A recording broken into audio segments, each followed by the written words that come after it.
오늘은 10계명 중에서 9번째 계명 드리겠습니다. 내 이웃에 대하여 거짓 증거하지 말라. 거짓말하지 말라는 거하고는 약간 의미가 다릅니다. 거짓 증거하지 말라. 주로 이제 그 재판 같은 때에 누군가가 이렇게 증명을 하는 그런 의미로 특별히 이제 쓰여지는 내용이라고 보겠습니다. 이거는 하나님은 진리이시고 우리의 마음을 감찰하시고 의로우신 하나님이니까 그 하나님을 생각한다면 거짓 증거를 할 수 없지 않냐, 그런 이야기가 되겠습니다. 사람과 사람 계약 감출 수도 있고 숨길 수도 있고, 요즘에 검찰이 또 엄청 바빠졌죠. 유병원이에 측근이 나타나고 붙들려 들어왔는데 이거 찾느라고 숨겨진 거 찾아야 되니까, 그런 것들을 정말로 하나님 앞에 믿음을 가졌다면 사실 그렇게 할 수 없는 거거든요. 하나님이 살아계시다면 그 하나님을 향해서 정직하게 말을 해야지 사람한테 하는 게 아니잖아요. 그러니까 이 참 문제가 있죠. 이단이니까 또 하나님을 그렇게 믿기나 할까 이제 생각을 하게 되는데, 하여튼 이 거짓 증거라는 것은 근거 없이 하는 말, 행동 이런 거 이야기하는 겁니다. 그래서 이걸 위증인이라고, 성경에서는 아주 중요한 범죄로 취급을 합니다. 왜냐하면 어떻게 증언을 했느냐에 따라서 상대방이 피해를 입느냐, 또 거기서 벗어나느냐, 아주 굉장히 중요하잖아요. 이것은 사람을 속이는 것만이 아니라 궁극적으로는 하나님을 속이는 것이기 때문에 내 이웃에 대하여 거짓 증거하지 말라, 이렇게 말씀을 하는 겁니다.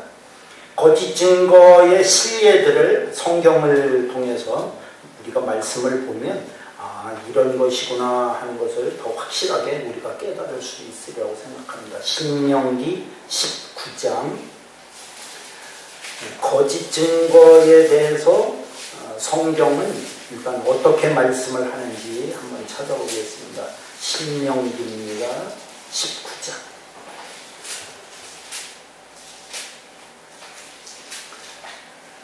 15절부터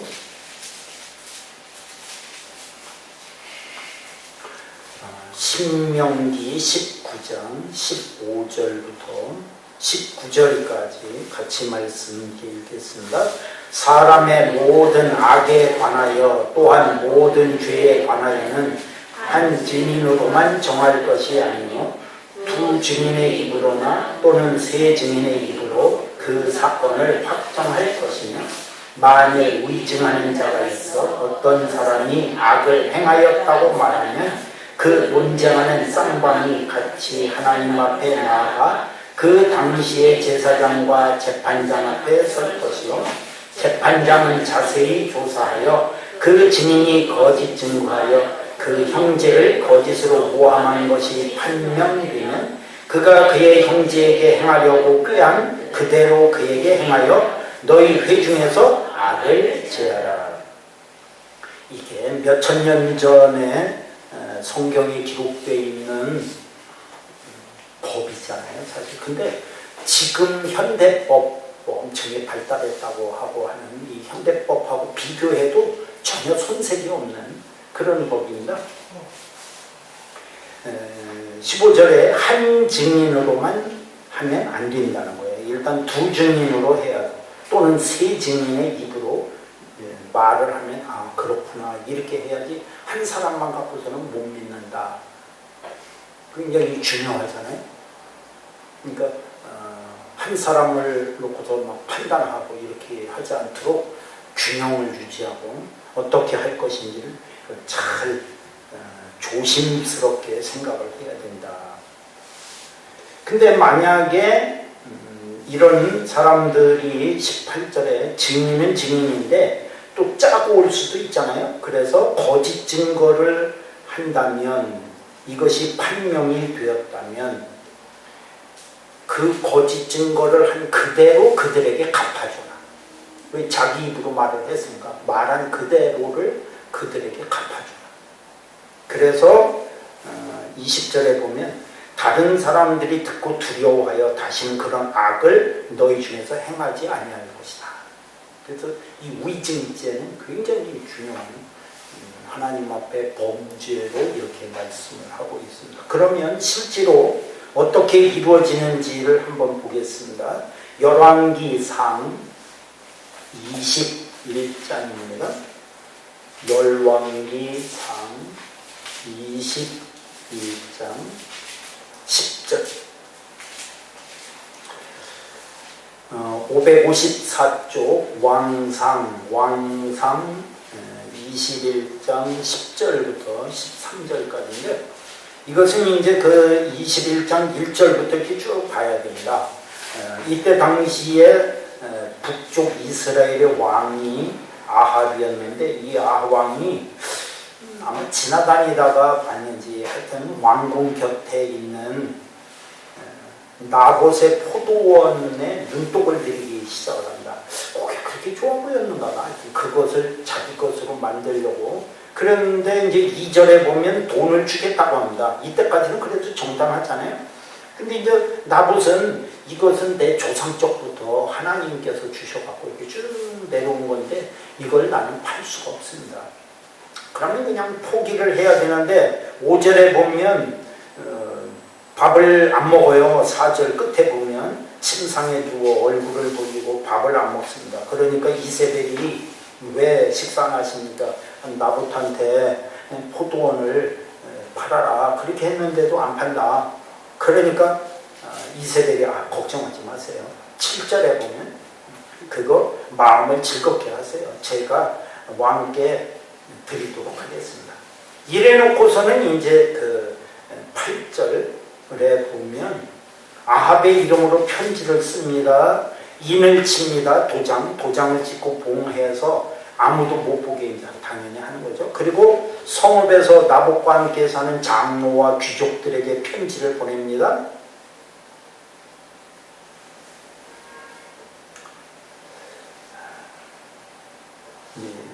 내용은 그렇습니다. 9절에 편지 사연은 금식을 선포하고 나봇을 백성 가운데 높이 앉힌 후 자 어떻게 하는가 봅니다. 10절부터 13절까지 같이 읽습니다. 불량자 두 사람을 그의 앞에 마주 앉히고 그에게 대하여 증거하기를 내가 하나님과 왕을 저주하였다 하게 하고 곧 그를 끌고 나가서 돌로 쳐 죽이라 하였더라.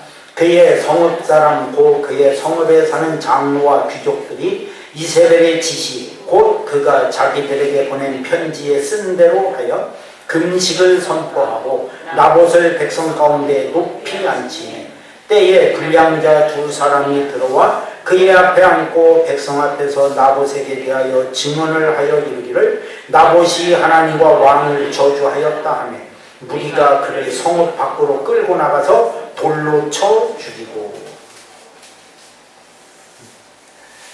두 증인 혹은 세 증인을 세워갖고 죄가 있는지를 증인을 해라. 그런데 분명히 두 사람을 증인을 세운다. 그러니까 성경대로 하는 거예요.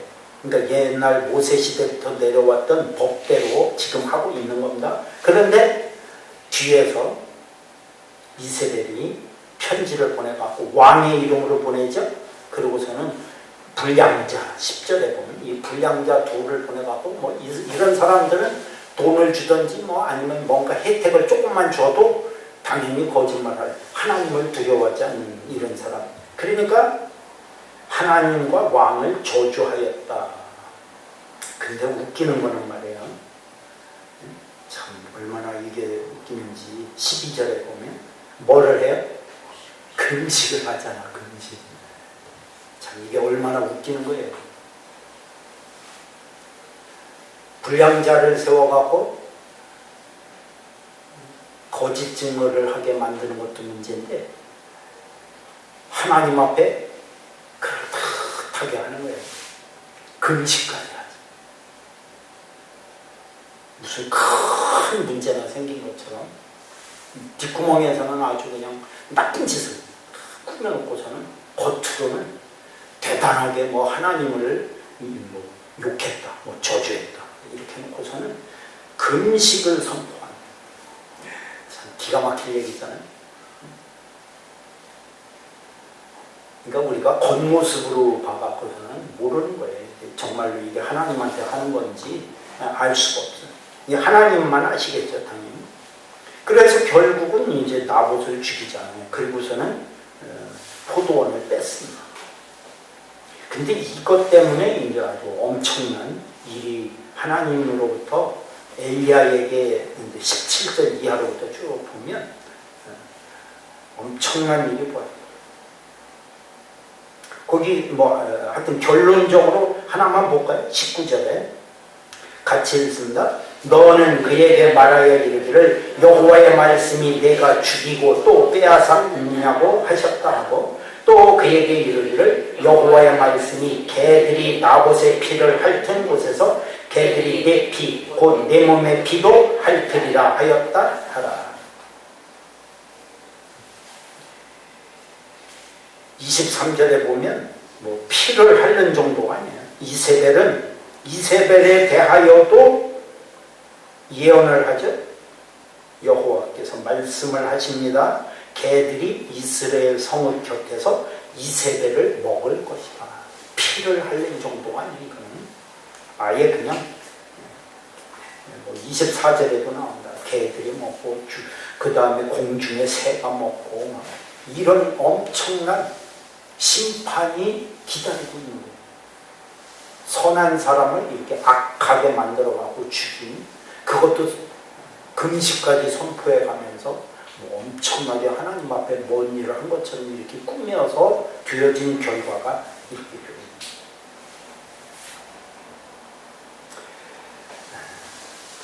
이런 걸 자세하게 또 볼 거는 아니지만 신약에서 한 구절만 보겠습니다. 예수님을 향해서도 그렇게 합니다. 마태복음 26장, 마태복음 26장 59절.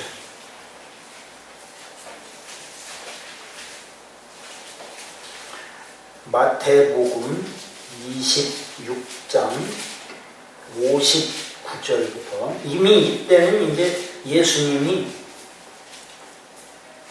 붙잡혀서 대제사장에게 끌려간 상태에서 이제 재판을 해야 되잖아요. 재판을 해야 되니까 뭔가 증거를 누군가가 대야 돼요. 이 사람이 진짜 거짓말했다. 그래서 59절에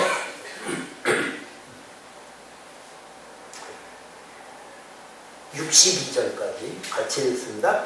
대제사장들과 온 공회가 예수를 죽이려고 그를 칠 거짓 증거를 찾으매 거짓 증인이 많이 왔으나 얻지 못하더니 그의 두 사람이 와서 이르되 이 사람의 말이 내가 하나님의 성전을 걸고 사흘 동안에 지을 수 있다 하더라 하니, 대제사장이 일어서서 예수께 묻되 아무 대답도 없느냐? 이 사람들이 너를 치는 증거가 어떠하냐 하되.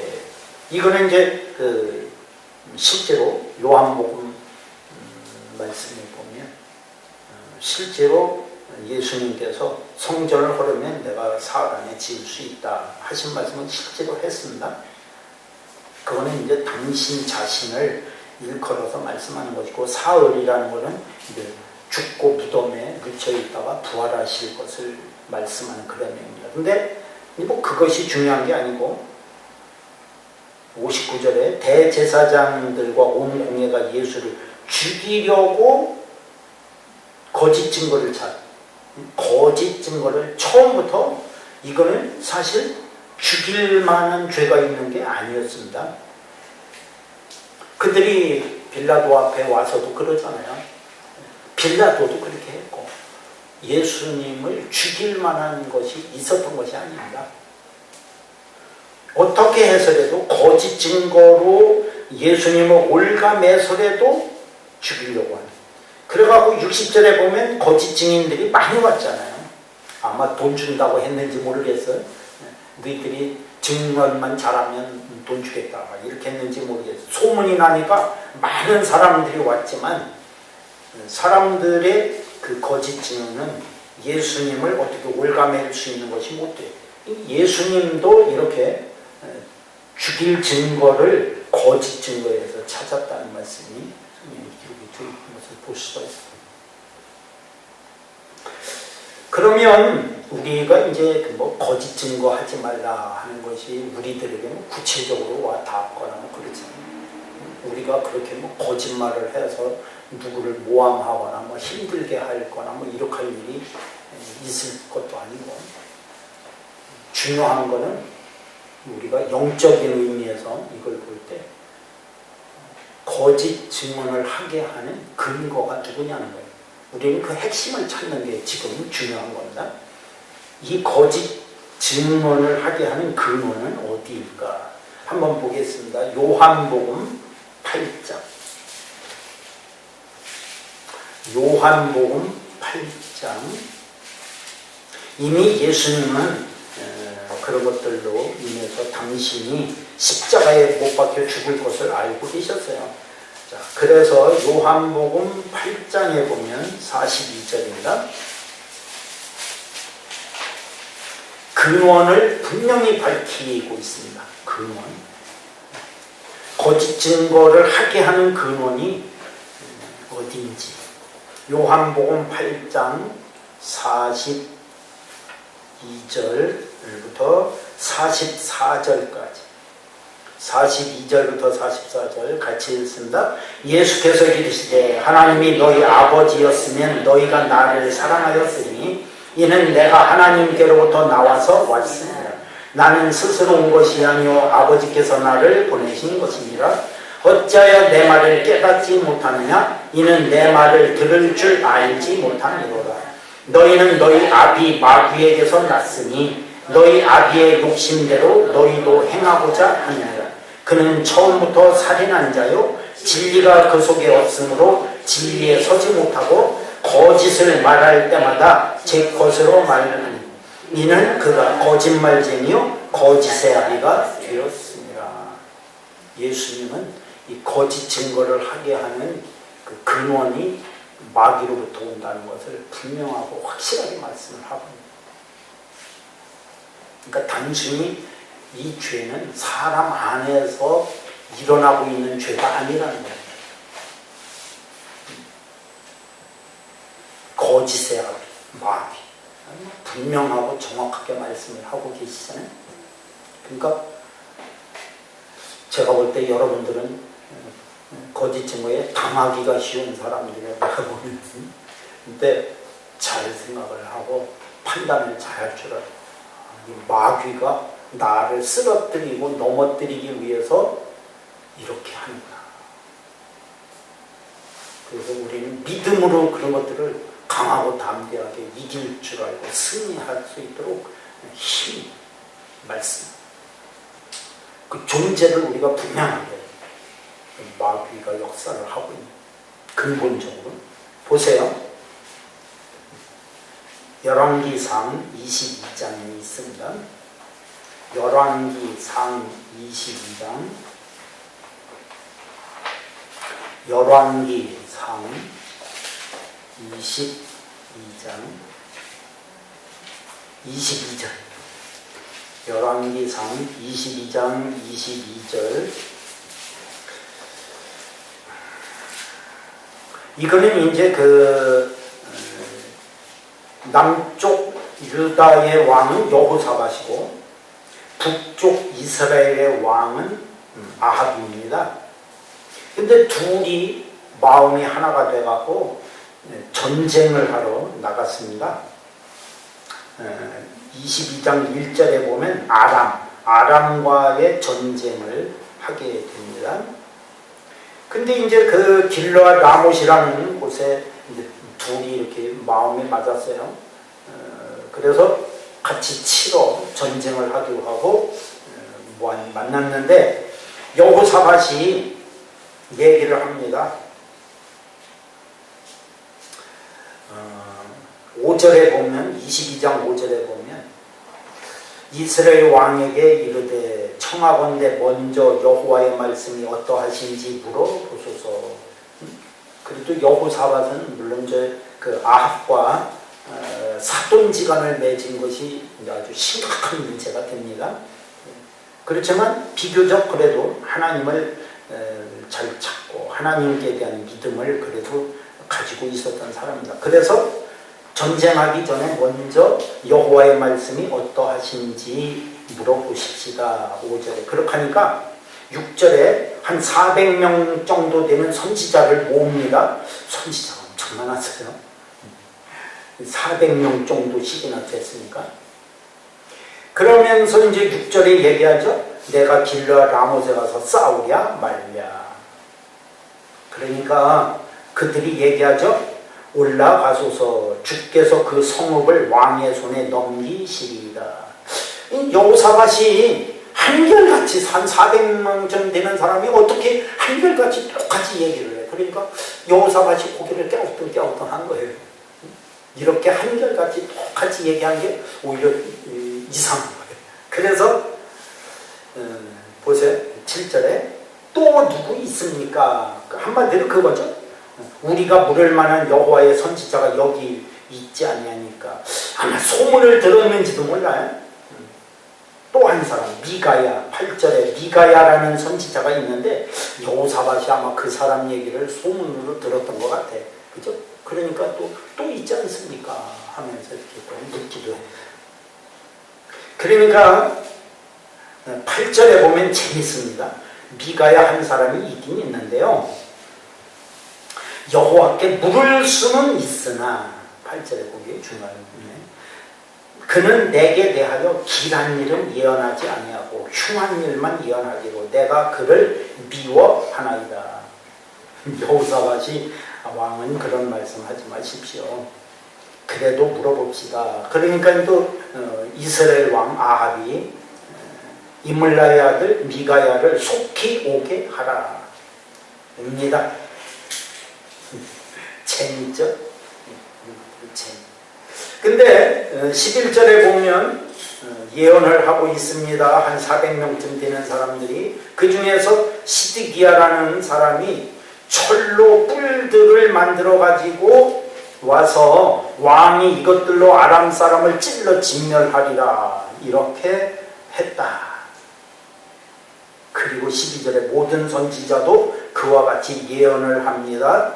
길르앗 라못으로 올라가 승리를 얻으소서. 여호와께서 그 성읍을 왕의 손에 넘기시리이다 하더라.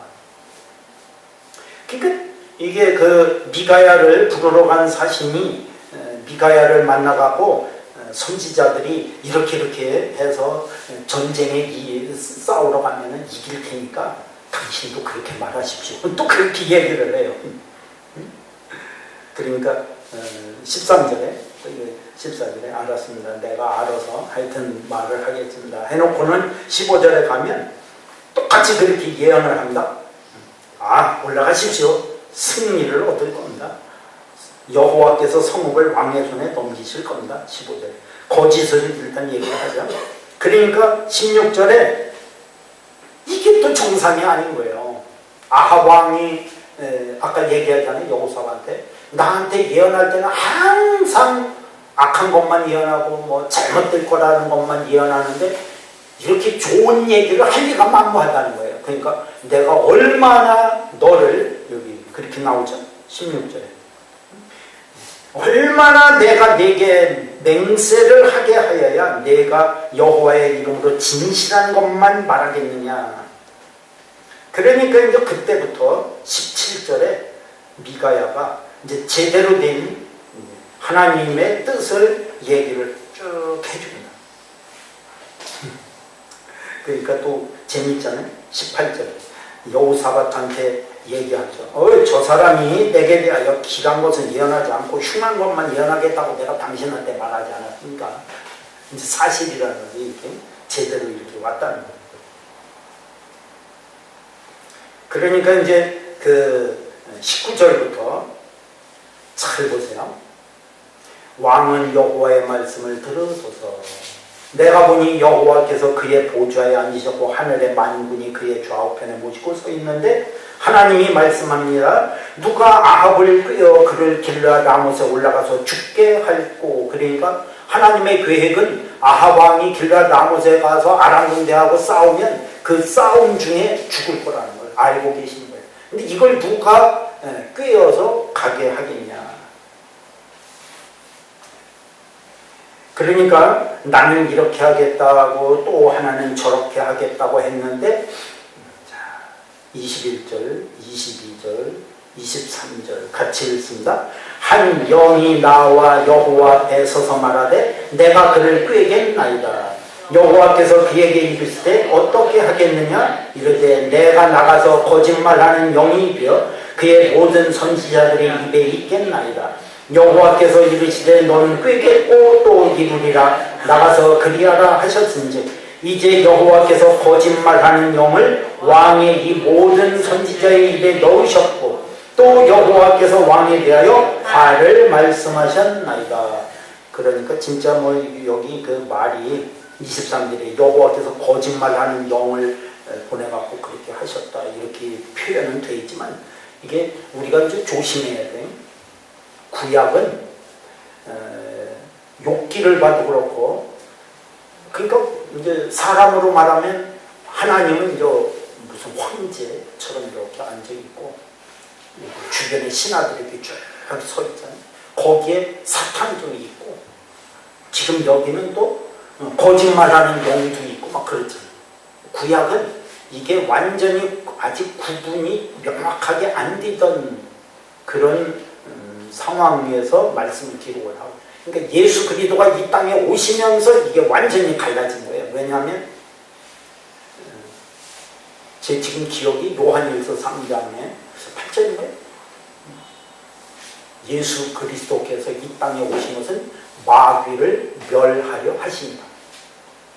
그러니까 예수님이 이 땅에 오시면서부터 마귀를 멸하러 오신 본격적인 이 사건이 일어나서 완전히 갈라진 거지. 그 전까지는 그 구약성경 마지막 부분에 보면은 스가랴에 여러분들이 읽어보시면 거기도 비슷한 얘기가 나와요. 하나님 앞에 이런 하나님의 영들이 뭐 지금 우리가 말하면 천사들이라고 할 수 있겠죠. 그런 쫙 모셨었는데 사탄도 거기에 있다는 거예요. 그리고 여호수아 그때 대제사장입니다. 여호수아가 불려 올라가서 거기에 있는데 옷이 꾀지제해갖고 다 그냥 막 이렇게 더럽혀진 것을 하나님이 세마포 흰옷 깨끗한 흰옷으로 갈아입히시는 장면이 이렇게 하늘의 무슨 그런 내용처럼 이렇게 쭉 나와요. 그러니까 예수 그리스도가 이 땅에 오시기 전까지는 약간 이렇게 좀 혼용되어 있는 조금 이렇게 섞여 있기도 한 그런 모습으로 구약에는 말씀이 기록이 되어 있기 때문에 여러분들이 이거를 헷갈려 하시면 안 됩니다. 그런데 정말로 이 거짓말하는 영이 400명 가까이 되는 선지자들에게 그 속에 들어가서 거짓을 말하게 하죠. 그러니까 예수님이 분명히 말씀하죠. 원인, 근거, 뿌리 어디냐? 사탄으로부터 온 것이다. 거짓의 아들 마귀에게서부터 이것이 온 것이다. 명확하게 말씀하잖아요. 우리를 해하려고 하는 나를 해코지 하려고 하는 누군가가 자꾸 뭐 거짓을 말하고 또 거짓말을 퍼뜨린다든지 뭐 아니면은 자꾸 뭐 모함한다든지 또 나를 자꾸 이상하게 만들려 하면 이건 마귀가 나를 넘어뜨리려고 하는 거예요. 조심해야 됩니다. 우리가 명확하게 분명하게 해야 돼요. 고린도후서 11장 말씀 한 구절만 더 구독해 보겠습니다. 고린도전서 11장 고린도전서 11장 13절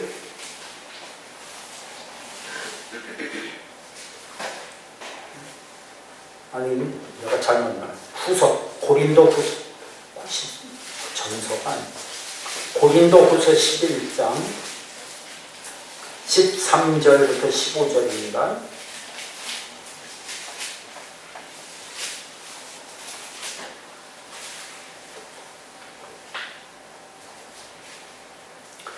고린도후서 11장 297쪽입니다. 고후 11장 13절부터 15절 같이 읽습니다. 그런 사람들은 거짓 사도요 속이는 일뿐이니 자기를 그리스도의 사도로 가장하는 자들이니라. 이것은 이상한 일이 아니니라. 사탄도 자기를 광명의 천사로 가장하나니 그러므로 사탄의 일꾼들도 자기를 의의 일꾼으로 가장하는 것이 또한 대단한 일이 아니니라. 그들의 마지막은 그 행위대로 되리라. 속이는 일꾼 13절에 나오죠? 속이는 일꾼 거짓 사도 자기를 그리스도의 사도로 가장 가짜로 꾸민다는 얘기죠. 가짜로 꾸민다. 그건 이상한 일이 아니라는 거죠. 14절에 사탄도 광명의 천사로 꾸미고 나타나는데 뭐 거짓 사도가 속이는 일꾼으로 그럴듯하게 아닌 것처럼 하고 드러나고 나타나고 보여지고 혹은 우리들에게 접근하기도 하고 막 이렇게 하는 거 이거 자연스러운 거라는 거예요. 별것이 아니라 놀랄 일이 아니라는 거예요. 뭐 특이한 사항도 아니라는 거예요. 그렇게 따지면 요즘에 뭐 그 이단들이 뭐 이러쿵저러쿵 하고 뭐 안내해도 똑같은 거예요. 이미 성경에 기록이 돼 그거 이상한 거 아니에요. 사탄이 광명의 천사로 가장하고 나타나는데 하물며 거짓 사도들이 사탄의 그 사주를 받아갖고 악한 영, 어둠의 영에 사로잡혀갖고서 행동하고 드러나고 나타나는 건 뭐 최근의 일이 아니고 옛날부터 있었던 거고 성경이 기록될 그때부터 이미 벌써 그러니까 거의 뭐 2000년 동안 그냥 변함없이 계속 나타나 있던 상황이에요. 그러니까 약간 조금 더 활동이 뭐 많아졌다 할지 뭐 세졌다 할지 이런 거지 똑같은 거야 사실. 이상한 일이 아니다. 대단한 것도 아니다. 중요한 거는 이들은 뭐를 한다? 오늘 요 말씀대로 고린도후서 11장 말씀대로 하면 13절에 속이는 일. 거기에 우리가 미혹되면 안 되겠죠. 그러니까 이런 것들을 우리가 조심해요.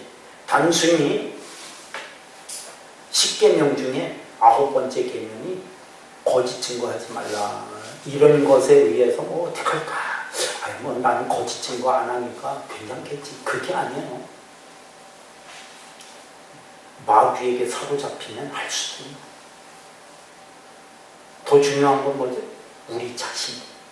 우리 자신들이 마귀에게 잡혀갖고 우리를 공격하는 도구로 쓰는.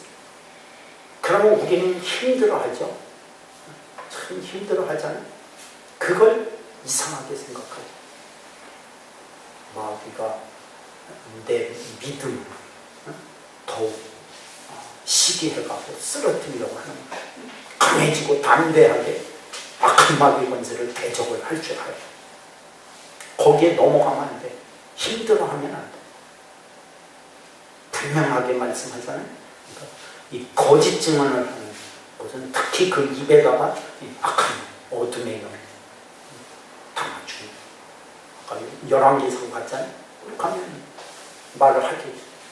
그래서 선한 믿음을 가지고 하나님 앞에 쓰려고 하는 사람들을 자꾸 넘어뜨리고 힘들게 어렵게 하고 그 실체를 정확하고 분명하게 깨달아서 강하고 담대하게 대적하고 승리하는 믿음을 가져야 되겠습니다.